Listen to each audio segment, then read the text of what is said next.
Hi, everyone. Welcome to today's session. We are going to kick things off very, very soon. Discussion's already started. Very interesting what was happening backstage, and we are so excited to bring this all to you. But before we do, I love a good icebreaker. Everyone knows if you've been on panel discussions with me before. So I wanted to kick things off. And I know Bernie said to put yourselves on mute, but everybody off mute.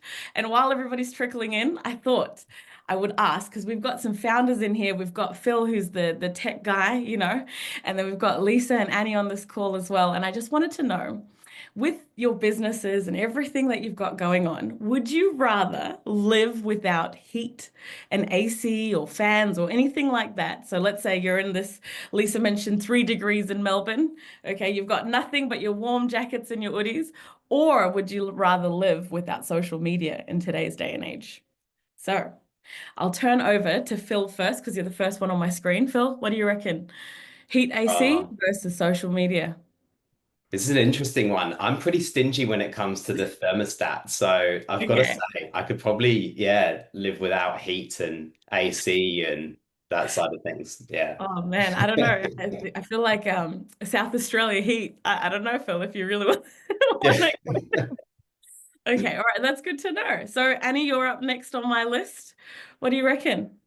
I'm based in Christchurch in a very old home and I need heat. I told you earlier, I've got slippers on at the moment. I could do without social media. It's not something that I'm live and die by. So I need my heater, I think. Okay, all right. Well, this is interesting. And you say slippers, I've got warm fuzzy socks on, but that's all right. It's all business up here. So, Lisa, what say you? What do you reckon? I am the opposite to Phil. The heater's on constantly. So long live the heater, especially in Melbourne. Yeah, I feel the same. Phil, I don't know. Maybe you can just temperature regulate much easier Yeah. than we can. But I It's couldn't. country life. You just learn to be versatile. Look, Phil and I were both separate trips, but in Fiji recently. And Phil, you got to admit, you needed a little bit of AC in that trip. It was hot and humid the whole That's time. true. All right. So it seems like we've got a good amount of people that have jumped on. We're 3 minutes in. You must be wondering what's going on. Are we here for International HR Day? Are we here to talk about ACs and heat pumps? But no, we are here to talk about tech and HR. And thank you so much, everyone, for jumping on to this webinar and this session because we are so excited for you to be joining us. Happy International HR Day to everyone out there, everyone that touches every aspect of HR. I know the people that are on this session with me today, they are constantly ducking in and out of different things, even though it might not necessarily be directly HR, but you are definitely working through so many aspects of it. So before we kick things off, I just wanted to introduce myself. You may be wondering who I am, who's speaking to you. My name is Sanam, and I am the Employment Counsel here at Employment Hero, just a fancy word for an employment lawyer. And basically, what I do and what I've always done is live, eat, and breathe employment law. And I absolutely love it. I love to help businesses with their compliance, so much so that I started my own podcast. So if you are interested, check it out. It's employment law done right. It's catered for the New Zealand market, and I love to help businesses and HR professionals out there. So now let's actually get into what you're probably here for, which is to learn and hear from our beautiful, wonderful panelists that have amazing depth of experience. And I wanted to kick things off by kind of introducing each person and then having them say a little bit about themselves. And then we'll get into a bit of housekeeping. I know I was meant to mention it first, but no one likes housekeeping to kick things off. So I am very pleased to say that we've got such a dynamic panel here. The first person I wanted to kick off with is Phil Williams, who is actually our very own people partnering manager. And then after that, Annie, if I could have you kick off and actually speak about your work at Humaneer, the fact that you're a co-founder and a chief of product for the company as well. And then Lisa, if I could have you kind of pitch in and discuss about Learner and how you founded the company and what it's all about. So Phil, I'll kick you off first. Go ahead. Thanks, Sanam. Happy HR Day, everyone. It's great to be here.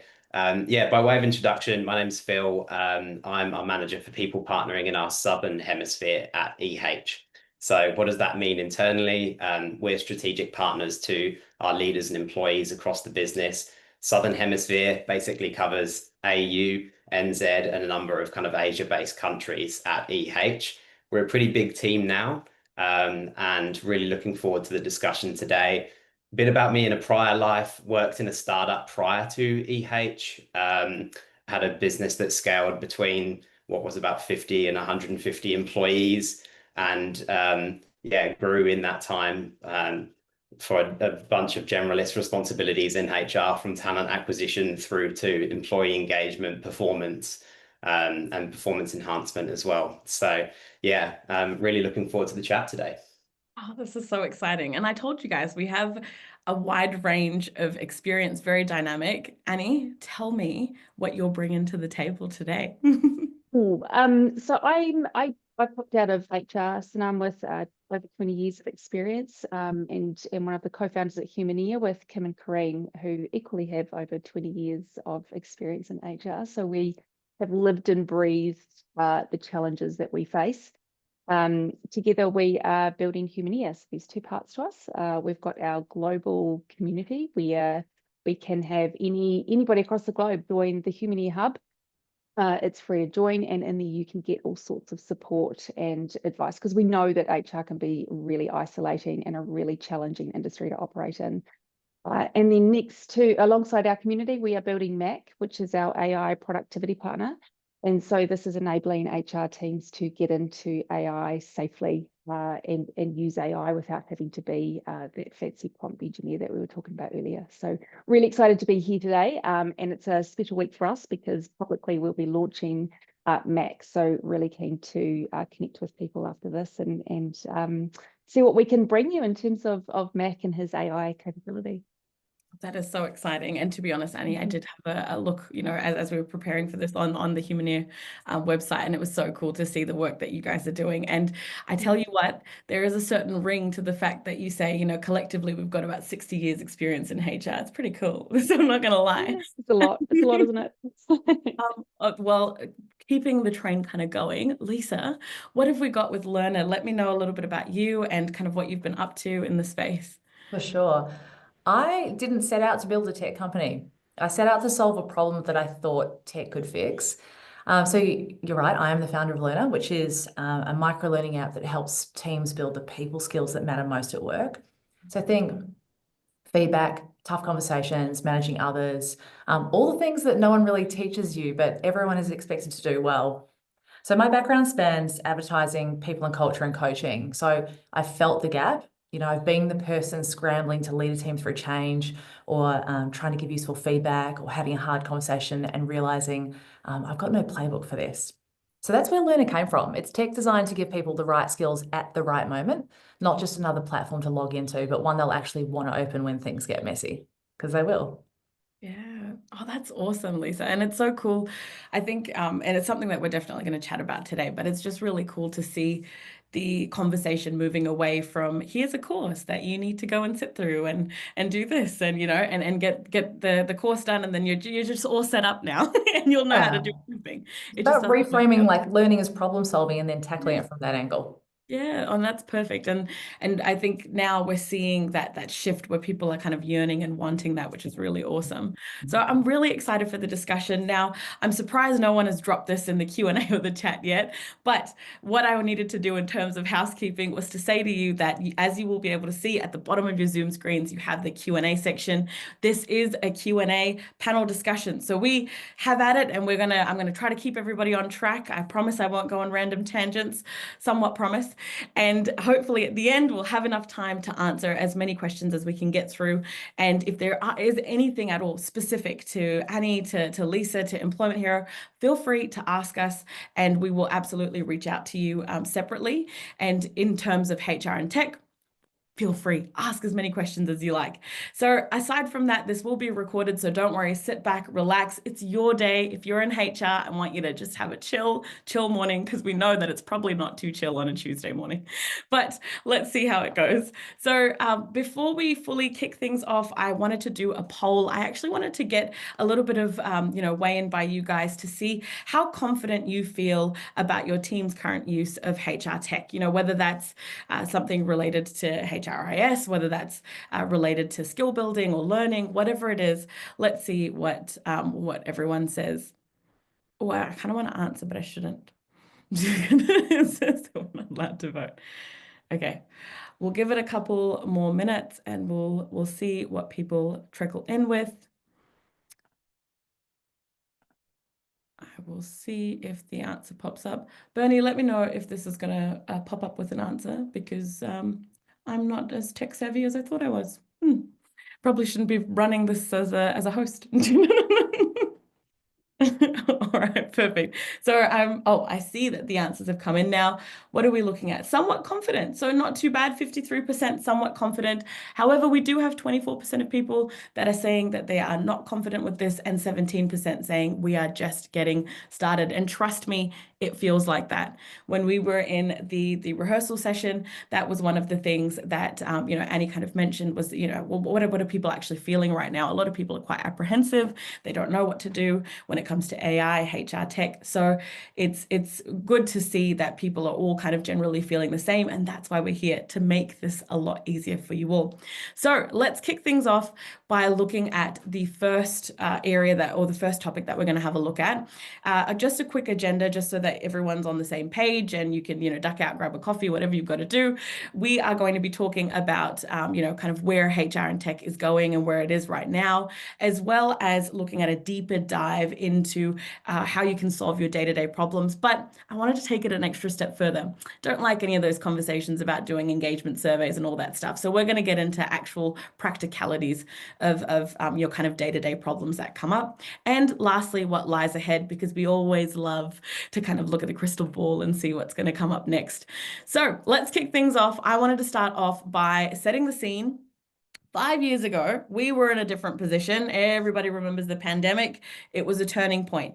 We know how difficult it was. I was working as a lawyer in the hospitality sector at the time, navigating all of the different closures and things that were happening. But what I realized more than anything during that time was that HR really had to step up in a way that they didn't anticipate. Nobody thought that they would need to, all the way from having to navigate returning to work mandates, or navigating remote working, all the way through to well-being. We saw burnout and all these things shoot and skyrocket, and it was unheard of. All the way through to digital transformation. We did see a lot of businesses, public sector businesses and roles suggesting that digital transformation is where it's at, and we need to get people up to speed. So if we reflect back, let's take ourselves back over the last few years. Do you believe that there has been an actual push for HR to start using tech? What have you seen personally? Phil, I want to start off with you. What have you kind of seen in the space of being, as someone in a startup, being in this role now? Yeah, definitely. And I think, like, just leaning on my background, both working in like a smaller business and a startup and seeing the day-to-day problems there, through to working at EH in a very different business and environment that's highly scaled. There's a few kind of key trends that I've found probably over the last kind of 4 or 5 years. Obviously the software itself that's been introduced to the industry has driven some huge kind of acceleration or adoption of tools, things like applicant tracking systems being far more advanced, performance management software or performance enhancement software, through to employee engagement platforms like ourselves, and EH. But there's a bunch of other external factors, as you were saying, that have basically accelerated this change. So, whether you're a business of 20 or 200, you may well have distributed teams or remote teams or global teams. Those teams operate in different jurisdictions or have to navigate different employment laws and legislation. All of that is lots and lots of noise and can be quite challenging to look after. So, the trends that we really see is, how do you make sure that that stuff is really well looked after, so then you can focus on the more strategic elements in enabling your business to be better through its people. So, yeah, I think those two elements. And then the final one for me is probably like just the sheer demand for data. Again, whether you're a fairly small business of 50 people or you're kind of a lot more scaled to 500 plus, there's so much data at our fingertips now, whereby if we looked at, say, 5, 6 years ago, you might be measuring 1 or 2 kind of data points, engagement or performance, for example, whereas now you have all of this rich data at your fingertips. enabling you to have a lot more kind of what I describe as predictive power, so you can say, hey, we have a really clear idea of the scoreboard, whether that is, not just engagement itself, it's performance, it's recognition, it's any number of things. And then you can really start to identify the trends in a particular area of the business or a department, so you can proactively address those rather than kind of being on the back foot. So yeah, data is power, basically. Yeah. And that's actually a really interesting point, Phil, with regards to the data. I feel like previously data was very reactive, right? We'd open up people's leave records and we'd have a look and see what's going on. But now what you're actually doing is using the data to kind of check morale in teams, to also kind of field what might lie ahead if a business is going through a down period and then know that there's going to be a lull period in 6 months or something like that. There's a lot more that this data is allowing HR managers and just leaders to do, which is really interesting. And to that, I know that there is definitely a lot that comes out with Learner as well, Lisa. So if I can turn to you to kind of ask the same question, do you feel like that there has been a push in tech, whether it's HR related or something else, when it comes to HR teams? When you're talking about the pandemic shifting before, I had a real moment of reflection, because I was working as a head of people and culture at that time, and man, it was like chaos, but there was also some really good stuff that came out of it too, right? One of the things I realized during that time was that learning needs to match the speed of work, not just sit on the sidelines. So when the world did turn upside down in 2020, everyone had to adapt fast. And HR or people and culture was right at the center of that. And what I felt was that people didn't need more training. They just needed better timed support. So we were asking people to manage new challenges, lead through change, and keep performance on track, often with zero training. And traditional learning just wasn't cutting it. So no one had time to sit through this full-day workshop or 40-page slide deck. They needed answers fast. So that moment was a turning point for me. It was one of the stimulus points of actually creating Learner. I wanted to build something that worked with the pace of work, not against it. So it was, bite-sized lessons, accessible anytime on the actual problems people were facing. That shift led to very intentional product design based on how we like to consume content and information now, because it's not just the way we work that's shifted. Our attention spans, our time management, our energy management has shifted as a result. And because of that intentional product design, we now have a B2B learning platform that sees 37% of our users jump in on a Sunday. Wow.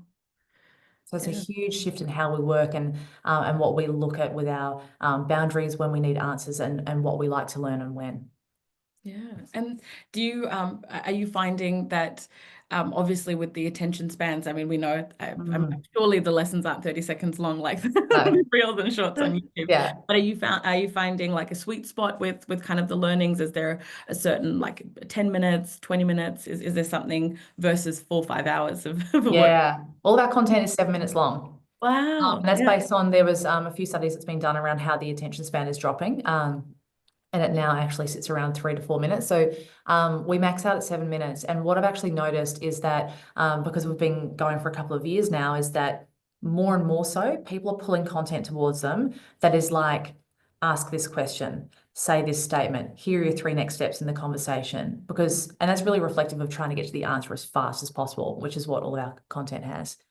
Oh, wow, that's fascinating. So definitely a huge shift from what we've seen. I mean, you're absolutely right. I feel like lawyers are notorious for this, running their 6-hour workshops, which cost, an arm and a leg, and all you get away with is just a couple of, templates. And then you're wondering, how do I actually do the process when I'm in the thick of it?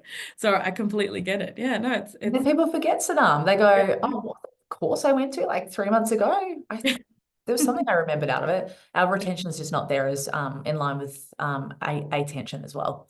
Yeah, no, that's so true. And movies are getting shorter and shorter. I know for a fact Bollywood movies have gone for 3.5 hours to now 1.5. Look at us go. Hey. Look at us go.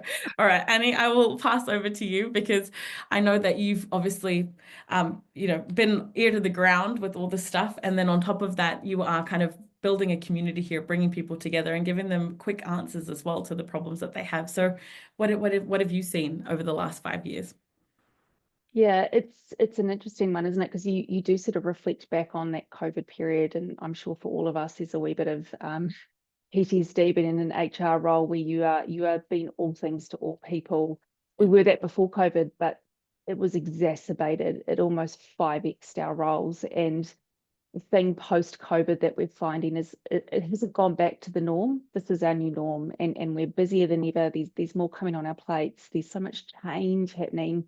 And so for what we're seeing is the burnout levels in HR. It's an unreported epidemic. All of us as co-founders, we've suffered our own burnout at times in our careers.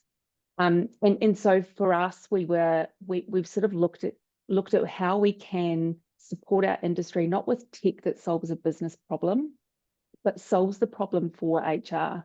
And so as the pressure comes on us from businesses needing to move faster, surface insights quicker, make decisions, how do we help our industry with technology that actually helps us to be more efficient and productive? And we're talking about the 4-day work week before we came on here.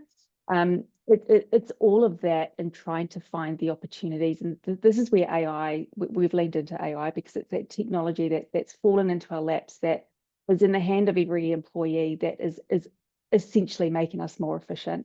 And just how transparent we are about how efficient it's making us is actually down to how we respond to that newfound freedom or that time that we get back. And so with Humaneer, we were all about, wanting to redesign HR roles and be really transparent about, if we could remove a lot of your day-to-day stuff, that's important stuff. Sanam, it's all that compliance stuff that, you get involved with.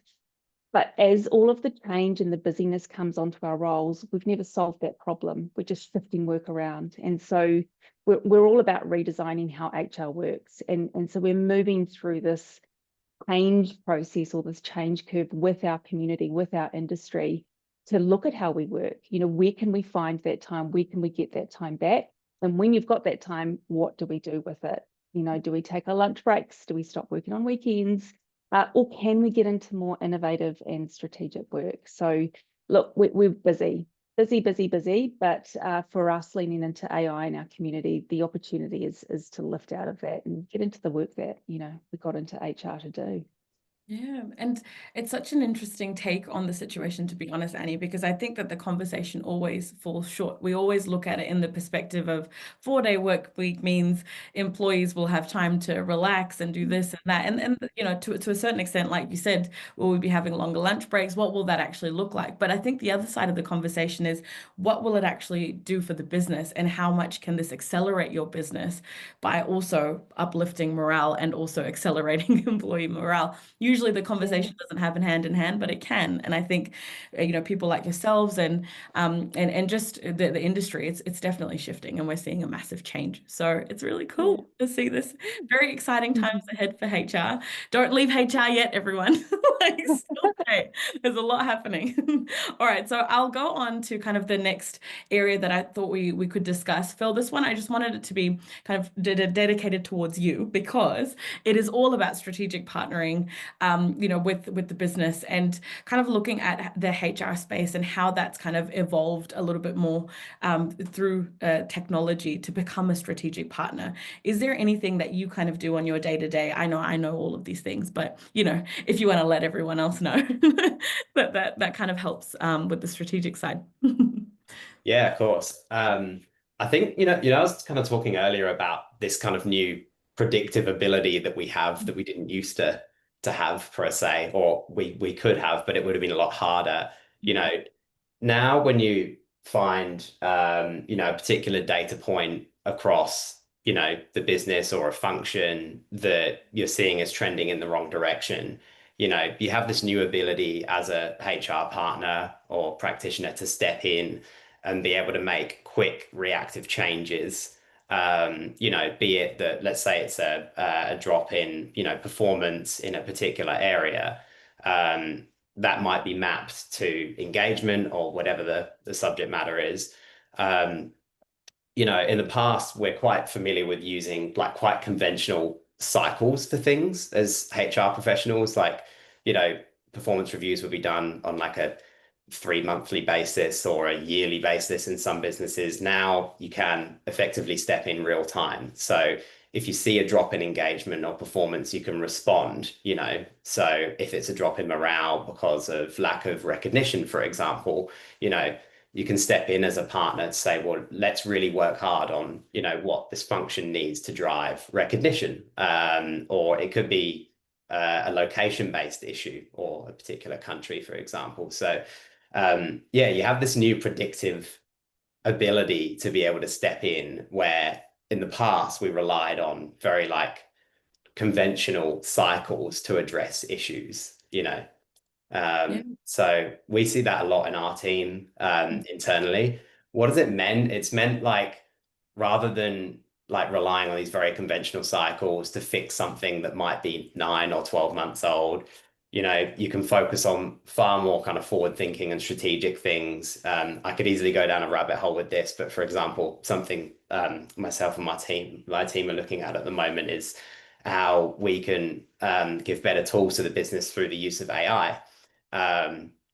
Now, if we didn't have such good predictive ability and be able to step in and address things as and when we needed to, then we'd probably spend a lot more time on addressing those things and be kind of behind the 8 ball on them. So it's basically freeing us up to do a lot more, innovative work, around the business.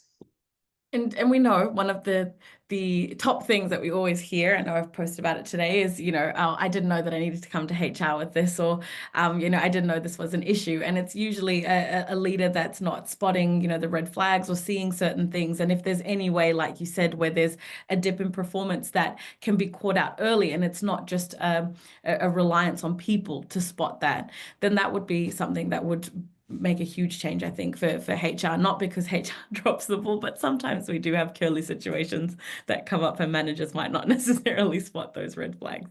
So, so it is quite interesting. And I guess if we kind of looked to more about the workplace and looking at what's been a trend at the moment, I think that we've definitely seen, I know, Phil, you've touched on it, Annie, Lisa, you've also touched on it as well, that there's been a lot of different kinds of push at the moment. HR is now wanting a sense of community. They want people around them. They don't want to just be siloed in their teams, in their workplace. They want to bounce ideas off of people. Then you have the other side where businesses, like you guys have mentioned, they really want data and statistics. They don't want productivity to just be a word that's thrown around. Now they want to kind of see what's backing that. Same thing with morale. And then that goes all the way through to employees looking for something a bit more. Now salary doesn't attract people as much as professional development or ways that they can maneuver the workplace by developing more skills and things like that. So it is really interesting.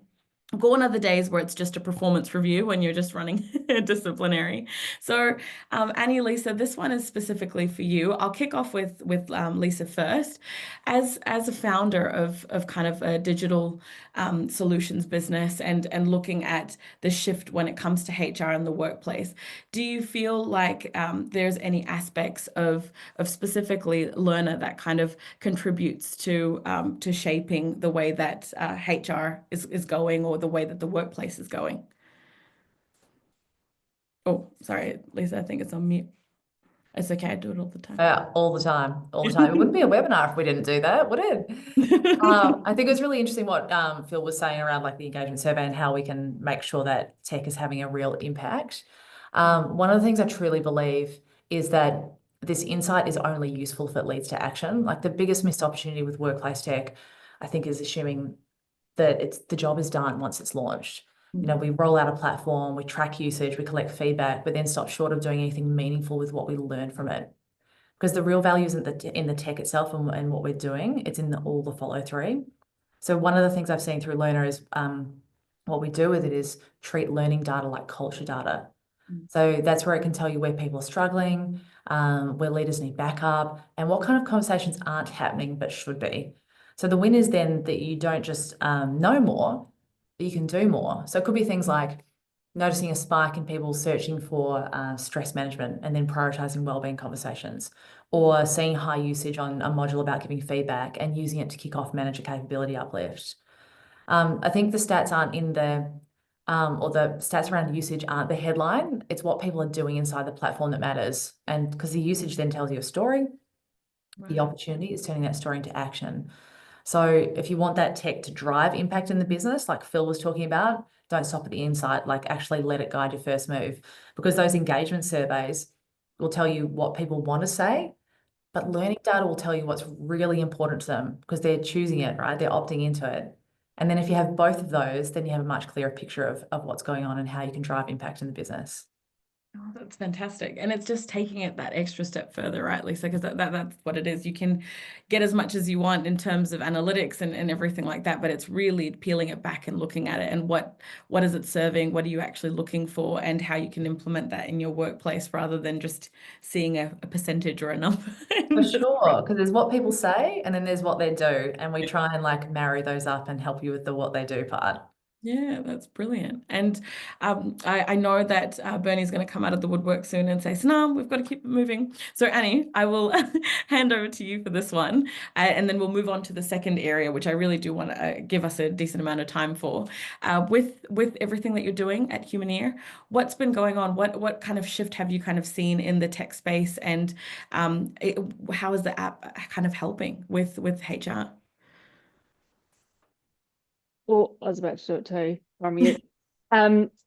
For us, a lot of what we're seeing from HR, when we go in and talk to our community or our customers, our early adopters, and we actually start asking them, what do you want us to build? What would be that tool, that piece of tech that would truly help you?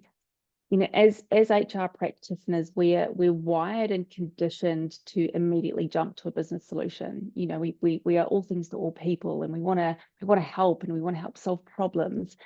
And we actually find it really difficult to look at ourselves and go, what could actually help me in my day-to-day role? It's a really difficult place to get HR thinking. And so when we're there with them and we start thinking about technology that helps you in your day-to-day work, whether it's removing all of those administrative burdens that Mac is designed to do, you start to sort of think about that big enablement piece of, if I can remove 60 to 70% of your admin, just gone, just like that, what can you then go and do? And it's all of that stuff like you were just mentioning there, Lisa, of where does that bouncing ball go? How much further along that process can we then take you to start designing all of those initiatives?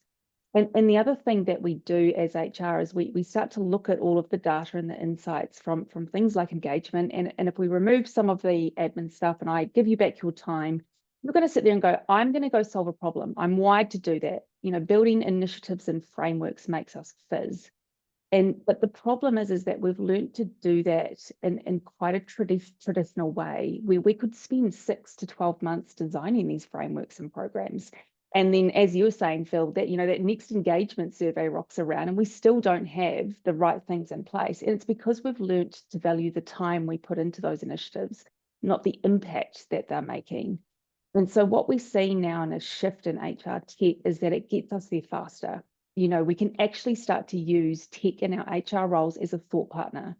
We can start to surface blind spots and questions and areas that we should go deeper on much sooner. We build a framework, we can test it, fail fast. And so we start to become so much more responsive to business needs. We become much more agile. And I think for us in HR, it's sort of our time to shine now and bring out that strategic agility and capability that we've actually always wanted to prove.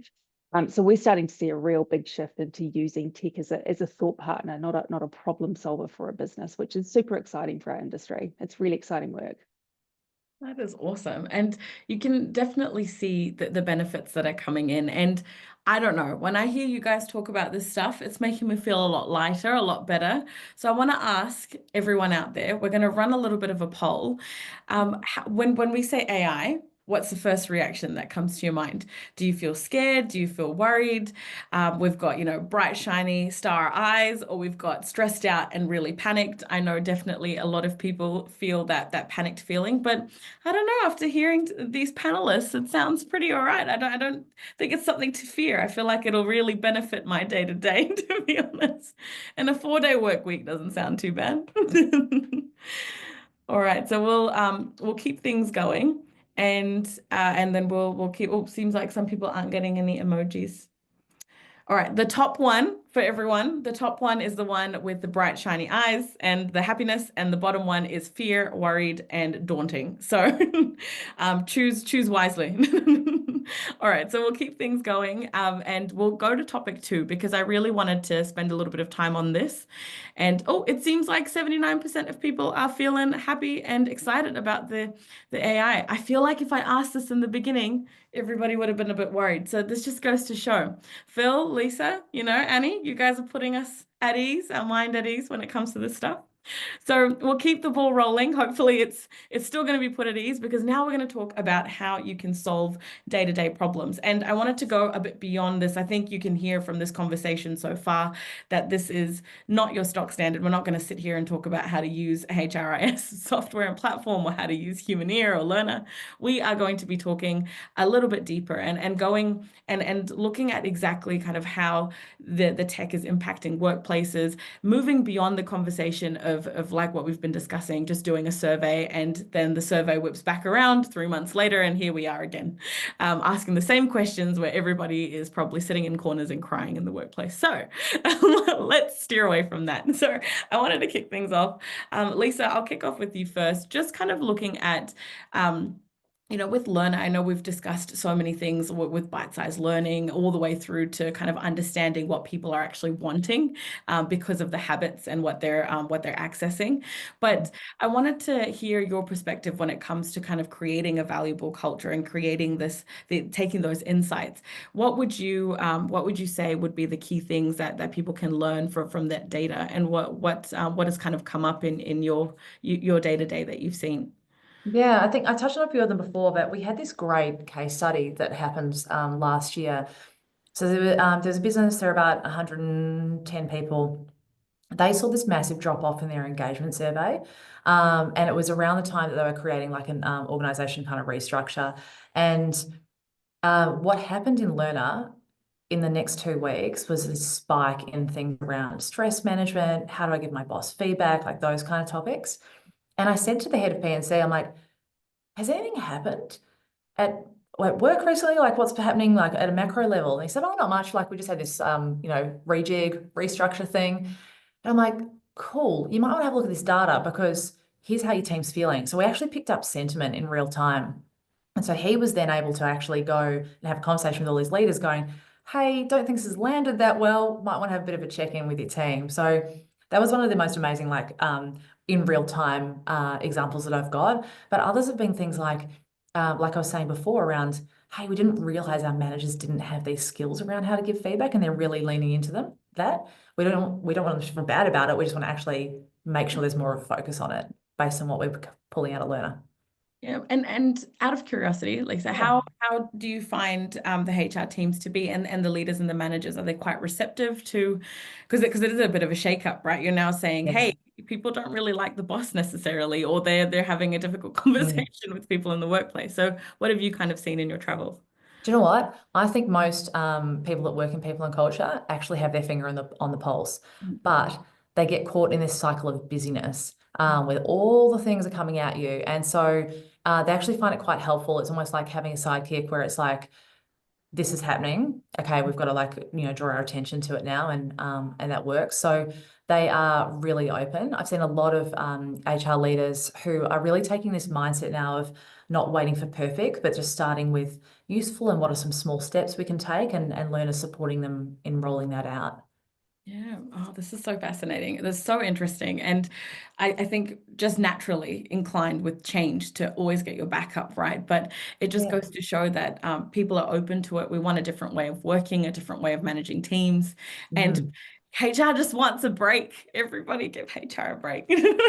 Yeah, everyone wants their job to be made easier. Like, let's be real. That's that's part of our purpose with Learner, is like, let's make it easier and more enjoyable, and something that people actually want to do. Yeah. And I think that should apply for everything at work.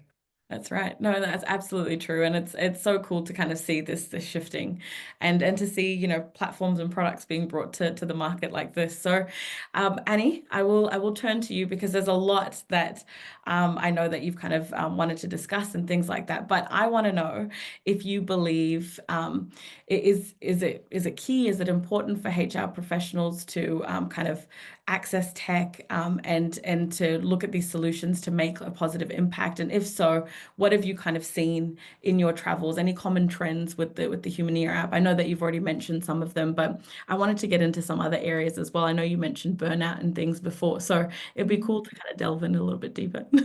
Yeah, for sure. One of the things we're finding with our early adopters, there's a lot of sole generalists out there that they're all on their own. They're often in junior roles and they're thrown into even bigger roles in these SME type businesses. They don't have anybody to lean on. They don't have anybody to go to. And we start getting into Google searches and reading X, that much more about. One of the things that we have found, particularly with Matt, is where it's starting to sort of guide them and develop them, where they can pick up an old template that's buried 6 files deep in their SharePoint.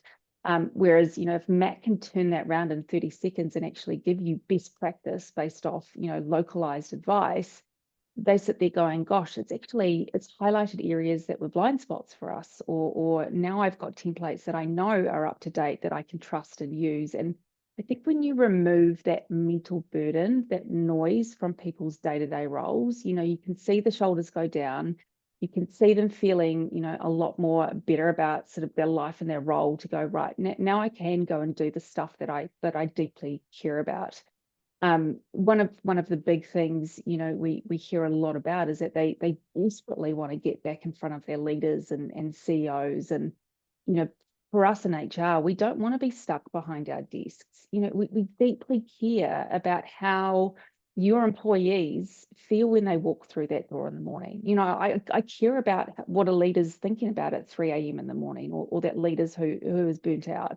So for us, we are people. And so Mac removing this admin burden where you don't have to carry a book around, you can take it in as a meeting space and it can create a file note for you in 30 seconds. You don't have to sit there for an hour writing it up yourself. And so having an HR native AI tool that you can trust, that's built based on HR best practice, we've just seen a lot of relief that the noise and the fog is starting to lift. And then you can go focus on data, the data that Lisa's producing, and go actually do something with that and create better workplaces. Oh, that's awesome. And I guess the issue with when it comes to HR is, like I said, it's so reactive at times that you want to be able to have space for the reactivity that you're going to do during the day, but also not let the strategic side fall by the wayside. And I know, Phil, you always have the balance between the two, and it's a tricky spot to be in. So if you have something that can kind of alleviate that pain point, then why not? It's a great thing. And so before we kind of turn on to what lies ahead and the Q&A side, I just wanted to quickly ask, Phil, with your kind of expertise, you've worked in your tech businesses, you know what this is all about. What have you kind of seen in terms of the impacts of tech? And is there anything specific, anything positive that you've seen, where employees actually have a positive benefit? Because we always look at it as a positive for the HR, for the business, but what about employees? What have you kind of seen? Yeah, definitely. I think like we've kind of touched on it a number of times today without explicitly saying it, but like sentiment analysis, I think, has really positively impacted employees and businesses on both sides, to be honest. Now you have the tech and you have the data, right? And as Lisa was alluding to earlier, it's then kind of what you do with it and, the next best actions that you take. So because you have all this at your hands, if I can give an example, like one thing we will see in sentiment analysis is like if people are really engaging in our content across the company, with our all hands or our town halls, all the way through to people having meaningful one-on-ones, and are those one-on-ones happening? once you have all of that information, it's kind of telling you a story. You can quickly jump in and, interject when you need to, whether that is a particular leader or team that require more support. That sentiment analysis is essentially telling you a story. So I think that's a really positive thing for employees because, as I said in the past, like it feels like HR would quite often be behind the employee or the business rather than directly with it, you know.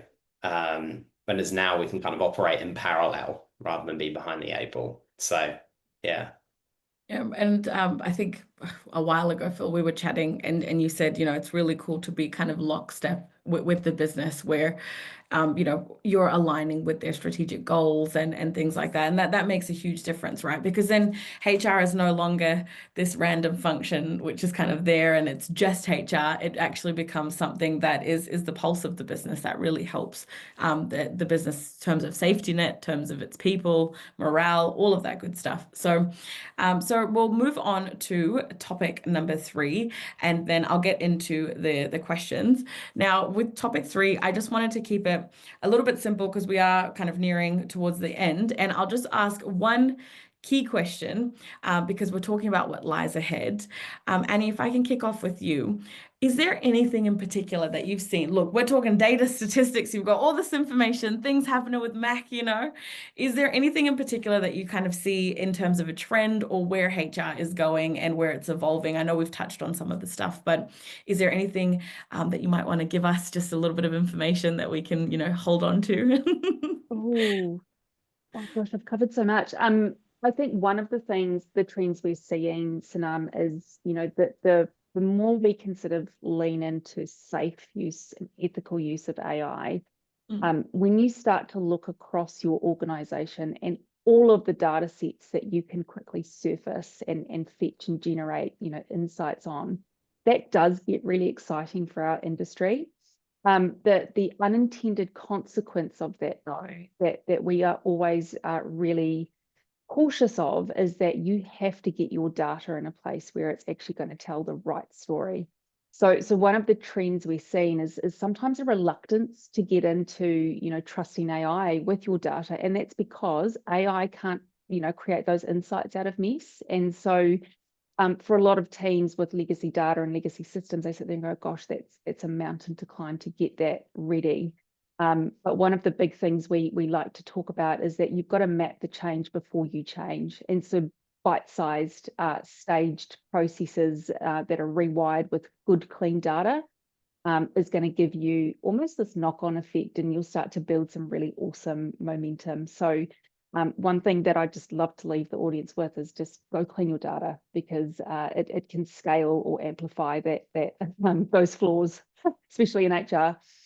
Yeah, and it's such a valuable thing that you've said as well, Annie, because I personally feel, just as somebody that's kind of navigating the space and somebody that's not fully, be all or end all HR. So I know how difficult it can be with the data, because I feel like we're inundated with numbers and statistics and all of the stuff. And it's like, how do you sift through it to actually figure out what's important? And it is just that, isn't it? It's taking a step back, peeling it back and cleaning up your data and just fixing it all up and starting off with more of a clean slate so that you can actually see where the dips are and the different areas that you want to focus on. And so, Lisa, same question for you. Is there anything in particular that you're seeing, whether it comes from the learning aspect or any specific trends that you're noticing as we're kind of leading up into 2026 as well? Yeah, there are 3 things I'd say that are continually coming up in my conversations. I speak to so many people and culture leaders. The controversial one is that everyone's talking about AI and automation, right? We're all hyper-focused on that. But what I'm watching closely is the shift in how people lead and communicate and connect around this, which is only heightening the need for more focus on people skills. I shared a post recently, and I'll drop it in the chat. It was from the World Economic Forum, and they were talking about the people skill, any of the skills actually that we'll need by 2030. And it's fascinating to look at how that's shifting and how we can start to prepare for that now. No surprise, there's a lot of people skills in there. The other trend I'm watching closely is the role of the manager. Now, there was an article recently saying something like 52% of Gen Z don't want to be managers. And everyone's up in arms going, you know, Gen Z don't care about work and what is this? But quite honestly, like we're talking about the pandemic here before, right? Have we shown them what a manager can be? Yeah. Because there's a lot of stressed out managers out there. There's a lot of managers who've been put into manager roles who aren't prepared and haven't been trained. And Gen Z aren't aspiring to be stressed out micromanagers. Like they want to coach, influence, create impact, but they need help to do that. And I think also the people who are currently managers also need a bit of help in upskilling. And then the last one I'm watching is I'm watching this shift from training in the learning space to habit. So learning is becoming more of a weekly behavior or routine, not this event, not this thing that we schedule later on. And the best workplaces and some of the ones that I work with are working with us to make learning part of the workflow, not something separate that people have to carve out time for. So that's really interesting when we talk about flow of work and how that looks. And have you noticed in terms of, I guess, the shift with leaders, is it been has it been quite a positive change in terms of I guess people and culture teams kind of adopting this idea that yes, maybe we've got Gen Z not wanting to go into those kinds of roles and they want to have different skills in the workplace. Has Lerna considered that or looked at that, Lisa? Yeah, I always come back to this. There's this great quote from an author, and now I've forgotten her name, but I'll tell you. Laura Buchanan was it? And she says, whatever you're not changing, you're choosing. And so while we can sit back and go, oh, you know, Gen Z, or oh, the managers, or oh, this person, we have some part of that and some sense of control. And so the ones that I work with are actually very proactive and they're trying to create change in the business and they're trying to do it in a really, I guess, sustainable and iterative way. Oh, that's awesome. And yeah, we've seen endless articles for years now about, you know, Gen Z, Gen X, so all the different generations and pitting them up against each other. But the reality is that, you know, they have a different way of working, and it is because of the pandemic. And you see kind of the way that they've had to navigate the workplace, university, school, all of that. And they realize that they're not kind of living to work. So as much as employers might not want to hear that, but yes, that is the hard truth. So we will move on to kind of the Q&A portion. I know that we don't have too much time left, but hopefully everyone will hang around for a few minutes afterwards, just so that we can kind of cover off some of the questions. Now, I wanted to kind of kick things off. We do have some questions that came through, but one of the questions that I did really want to ask was if there's anything in particular that that you've noticed, and feel free anyone to jump in here in terms of I guess skill building, even micro learning for you, Lisa, Annie, for you, when it comes to kind of building a sense of community, anything that's kind of helped with retaining top talent when it comes to implementing or utilizing tech or utilizing those data and statistics. So same thing, Phil, for you as well. Anything that you've kind of seen, or if you believe that there is any benefit there? Oh, all right. Maybe I'll kick this off. All right, Phil, you go first. Everybody decided to jump on mute. All good.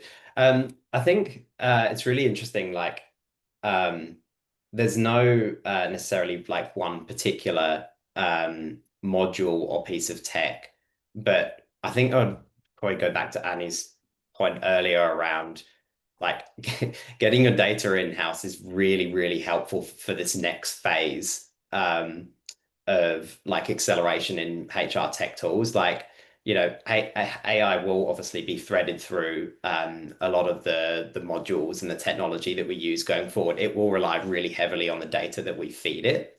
So anything that we can do now to clean that up will significantly advance that next phase. Otherwise, we're going to be doing a whole heap of cleanup. Basically, if I take like something we're thinking about here, for example, you know, would be if you take like your typical one-on-ones functionality within our platform, for example, you know, it will provide an open space for conversations to happen between leaders and employees. Now, there's a stack of other data that a leader can get to be more informed about like the next best actions. In the future, you know, AI is going to enable that to be surfaced in a lot more of a seamless way. So again, it's going to rely on the past information that you fed it to make sure that they're more informed about that next best action. Yeah. So yeah, that's kind of what I see as important and what we should be thinking about as we go to this next phase. Yeah. Okay. And I guess Annie, Lisa, over to you guys. Is there anything in particular that you've noticed with talent retention, or any part of the tech that's really kind of driving that or helping that? Yeah, there's this one thing I will say around the next generation coming through our businesses and the pressure that's also placing on organizations with this expectation that AI will just be part of processes, so that they're not a generation that's going to do the administrative grind. And I think, again, to Phil's point, no one solution, but it's definitely something that needs to be a priority with businesses to help this generation understand that you've got to balance, you know, your AI use with critical thinking and foundational knowledge. And it might be about speed, but you also need a level of expertise around asking the right questions. So, you know, from a learning perspective, organizations, when you put that fancy policy in place, that's not where the full stop goes. You have to continually educate and train your employees. Even if you ban ChatGPT, you must train them on how to use it safely, because it is in the hands of every employee now. So you've kind of got to go that extra step further and making sure you cover all that off.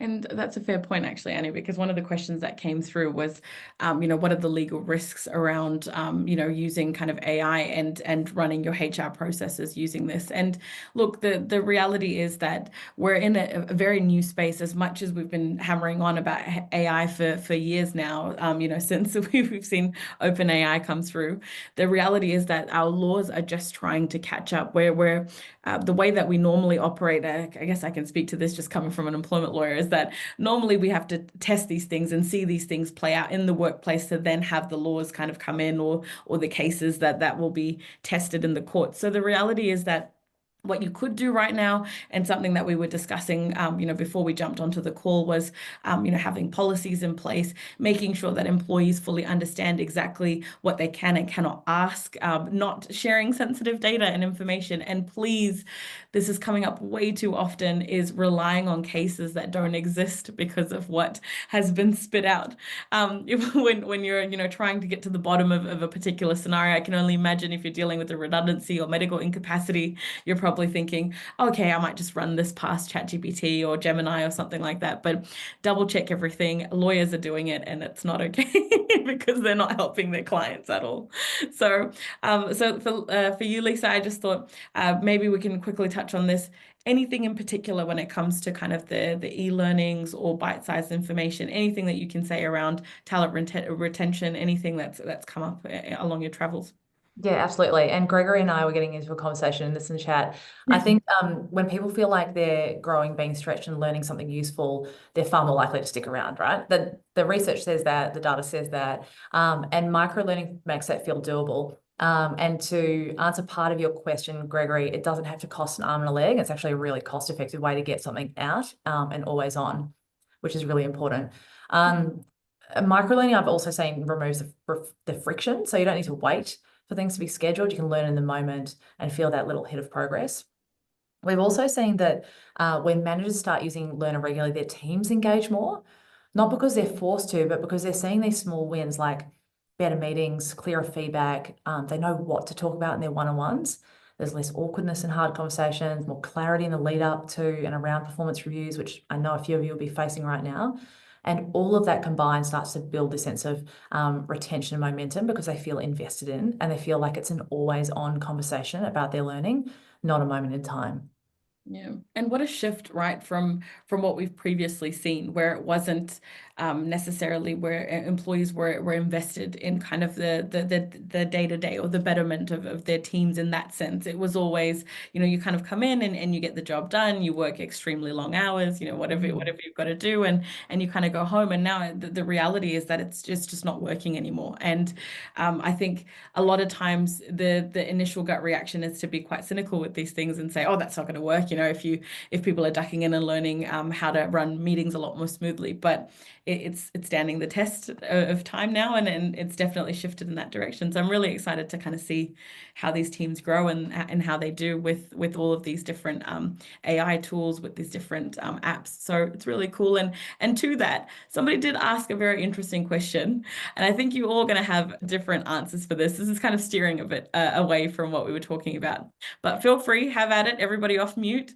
What do you guys think about situations where you've got so many different apps and so many different things that people need to duck in and out of? How do you streamline that? Is there any kind of go-to that you guys have? I know, you know, if we're looking at just across the board with this, Phil, you're using Employment Heroes platform for payroll and HR, and then Annie, you've got Humaneer, and then Lisa, you've got Learner. So what can people do? Is there anything that you've kind of seen to help streamline? And for context, this particular person has 15% of their employees actually sitting in front of the computer. So most of their people are actually out in the field. So how does that work? Oh, I'm confused, so I might jump in. This is, I think there's two parts to this question. One, we don't really see this problem because it's on an app. So we see people sitting on their phones on Sunday night scrolling through Learner. So it works well with people who aren't in front of a computer screen. The advice I would give you, and this is coming from my people and culture lens, but also Learner, is that I would look at the employee lifecycle and all the touch points that you have in a regular journey for them, and then line apps or tech up or platforms that you use up with that. So they can, when they think onboarding, they think X, right? When they think I'm having a one-on-one, I need Y. And that'll be a connection point and a reminder for them to actually keep going through that. The more that we can streamline it and keep going on and on about it, the more they'll connect with it. So I feel like this is all pulling us back to kind of that main crux of the conversation we were having, which is you've got the data in front of you. You've got what your teams might be looking for, more one-to-ones or different things. And it's now just about pulling that together and actually finding the right fit for your business. And do that as well. I guess, how does it work? Annie, I know that you've put yourself off mute, so I'm going to come for you next. What do you think about people that might not necessarily be sitting behind a screen, like this person said? I know Lisa touched on it in terms of it being an app. How would you say that it would work if somebody was out in the field? Yeah, it's an interesting point. And look, there are inevitably some roles that won't touch much AI or many systems in any given day. But I agree with Lisa, you know, you've got to do a little bit of a mapping exercise to understand where AI can be best placed. And not all tools are built the same, and not all models are built the same. And it's something that I've learned a lot about, in that, you know, you can have multiple subscriptions across multiple tools, and it can actually lead to you being less productive. There's now some study coming out about that, where, you know, jumping in and out of tools and not using them effectively actually has the unintended consequence of going the other way that we're trying to, you know, solve. So it is about mapping out your processes and finding the best tool for that use case, because they're not all built the same, and some will be a better platform than the other. People out on the field, it's about looking at your role and looking at what are those common tasks that you do on a regular basis that has you in a phone or on a keyboard or in a notebook, and find little use cases that you can start testing or piloting with the right tool. Otherwise, you will get frustrated and you will become less productive with it. Yeah. And so that means that me having 32 tabs open is not okay, Annie. I should close those down because I'm probably not as productive as I thought I was. I mean, my accountant comes to me, he's like, do you need these subscriptions, Annie? I'm like, yes, I do. Yes, I do.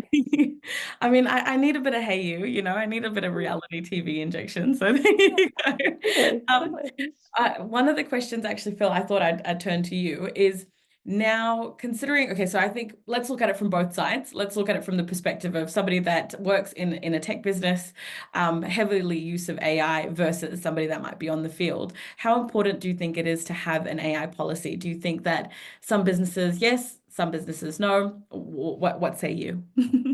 Yeah, I think, you know, without going into giving like full advice on how to implement a policy, I think what's really important is to make sure that you've got like really solid principles on this from the beginning around how, you know, AI tools should be used, what should be fed, what shouldn't into those tools and data. Yeah, it's like, I mean, no matter what business your size is, whether you're, you know, kind of 20 or 200 plus people, it's going to be really important to make sure that you've got those principles in place, like from the beginning. Yeah. And we've made sure that we've had that in place at EH as well. Yeah. Okay. Sorry, Phil. I'm sorry, I got a bit distracted. Bernie's coming in hot telling me that we've got to wrap up soon, but it's a fair point, right? You've got to tailor it to your business, what people are actually touching, and also set the standards and expectations, like with any policy. Just like you don't want bullying in the workplace, you also don't want people disclosing personal information. Now, before we wrap things up though, I wanted to ask a question. This one, I need everyone to jump in as quick as you can. How do you think teams can work together and HR can work on making sure that people aren't so resistant towards AI or have this kind of lingering fear? And I know, Annie, I kind of want to kick off with you because that question that we had in the polls, that was kind of driven by our chat. So let me know, what can we do? It starts with transparency. So if you can communicate honestly with your teams, even your customers, on how you're using it, what you're using it for, and why you're using it for, start with that, because nobody wants their data being fed into AI without understanding what the implications of that are. You need to be really transparent about what decisions you're making, what the output is, where it's coming from, so that you don't have that black box effect. So my thing is transparency. Oh, I love that. No, and that's what it is. I think every time I hammer on about stuff in an employment relationship, the crux of it is usually transparency. It's the fact that one party hasn't told the other party something. But that's as much as it's difficult to kind of take that down, but it is usually transparency that's the problem. So Lisa, Phil, simple.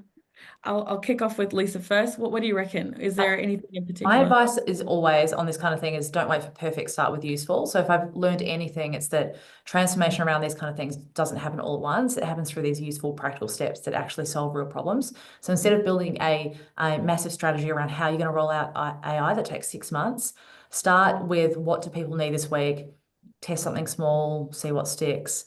And also don't carry everything yourself. Like, it's about enabling others, whether it's managers, teams, employees, so that you can scale this impact without, burning out around how you roll that out.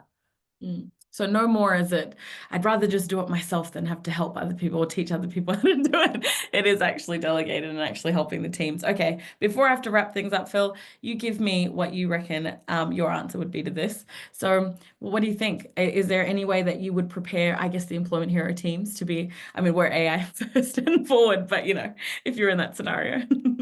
Yeah, of course we're AI first by default. So, but if I was to look at it from an outside perspective, I would definitely say work back from like the actual problems that you're solving and figure out where the pain is and go there first. As Lisa was saying, you don't necessarily need like this, massive top-down AI strategy to be able to have like positive impact, and if there is a bit of like resistance or fear around it, I think people are naturally going to gravitate to things that make their lives and jobs easier so they can do more meaningful work.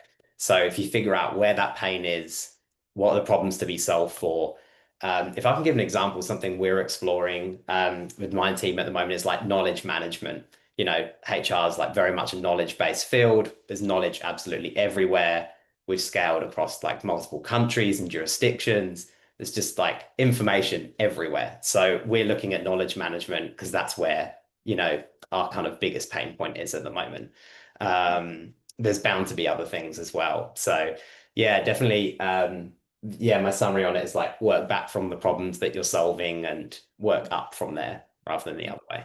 Yeah. And such a fair call as well, Phil, like you've mentioned, and I think Annie, you touched on it as well. Just this whole thing, and that's I guess what Human Ear is doing, right? Is cutting through all of that information where you're digging and having to find stuff. Same thing with Learner, Lisa, right? It's getting that timely information and right when you need it rather than having to sift and dig. So go on other days, Phil. Confluence pages, left, right, and center. We'll just have one simple little run through. All right, so I will wrap things up now because Bernie has been very, very patient in the back while we've been kind of trucking along with the Q&A. I just wanted to say thank you so much to everyone for jumping on and actually joining this webinar and this session. I hope that this panel discussion was useful to you. I know I absolutely got a lot out of it. There's a lot of things I need to think about. The first thing is actually get my data in order, probably. So I will be working on that. Phil, there's probably a lot that I've learned about our internal people ops in-house team as well. So that's really cool. But thank you so much, everyone, for jumping on. Lisa, Annie, Phil, thank you so much for being the best panelists ever. You guys were amazing. So much information, and just it's so dynamic hearing you guys speak and seeing what you're all about.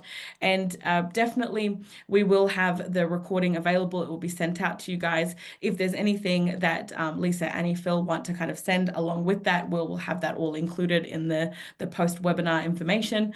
Now, I just want to say thank you again. Happy International HR Day. I hope you guys treat yourselves and, you know, go out, even if it's for some Dubai chocolate or something like that, you know, and once the webinar ends, I always forget to say this, so Bernie has happily reminded me, we will have a survey that will pop up. So please let us know how good we did, bad we did, and how I can improve for next time, because you know me, I'm always here doing these webinars, hoping that the next time will be even better. So thank you so much, Phil, Lisa, Annie, thank you for your time, for your expertise. Really appreciate it. And yeah, I hope you guys stay out of the cold. Thanks, Sanam. All right. Thank you so much for having us. Oh, no Yes. worries. Thanks so Thanks, much. Sanam. Bye.